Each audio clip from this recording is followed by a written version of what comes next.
Hello friend, welcome back to my channel. আজ আমি আপনাদেরকে একটা নতুন রেসিপি শেয়ার করে দেখাবো। সেটা পানমিশালির তরকারি, অনেকে এটাকে বাটি চচ্চড়ি বলে থাকেন। চলুন রান্নাটা করা যাক।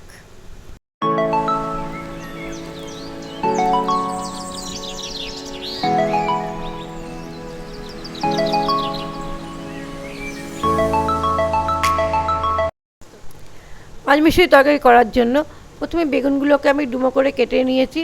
তারপরে একে একে ঝিঙে, ফুলকপি, পটল,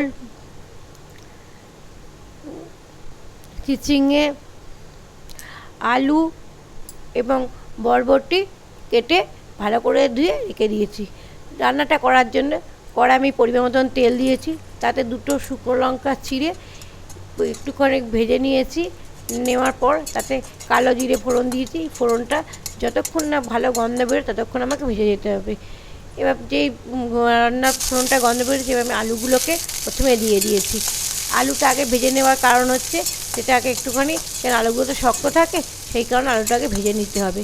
এরপরে সমস্ত আনাজ আমি দিয়ে দিলাম। আনাজগুলোকে আমি 2 মিনিটের জন্য ভালো করে নাড়তে লাগলাম মিডিয়াম আঁচে রেখে।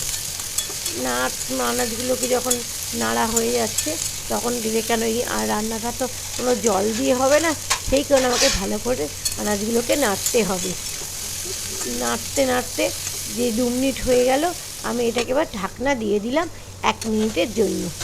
1 মিনিট পরে আবার ঘুরে এসে ঢাকনা খুলে সেগুলোকে নাড়তে লাগলাম। আবার আমি আর একটু কমিয়ে দিলাম, দিয়ে আবার ঢাকনা দিয়ে দিলাম 1 মিনিটের জন্য। কারণ বারবার ঢাকনা দেওয়ার কারণ হচ্ছে আমি তরকারিতে কোনো জল দেব না।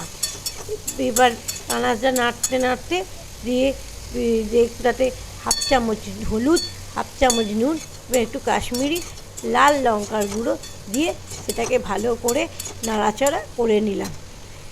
দিয়ে ঢাকনাটাকে দিয়ে 1 মিনিটের জন্য দিলাম। 1 মিনিট পরে ঘুরে এসে আবারও আমি রান্নাটাকে ভালো করে নাড়তে লাগছি। দেখলাম রান্নাটা তলায় হয়ে গেছে। তাতে আমি অল্প একটুখানি ঝাল লঙ্কা গুঁড়ো আর তাতে 1/2 চামচ জিরে গুঁড়ো দিয়ে আবারও আমি নাড়তে শুরু করলাম।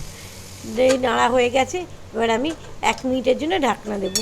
এই বারবার ঢাকনা দিলে কি রান্নাটা স্বাদটা ভালো হবে, সেই কারণে আমাকে বারবার ঢাকনা দিতে হচ্ছে।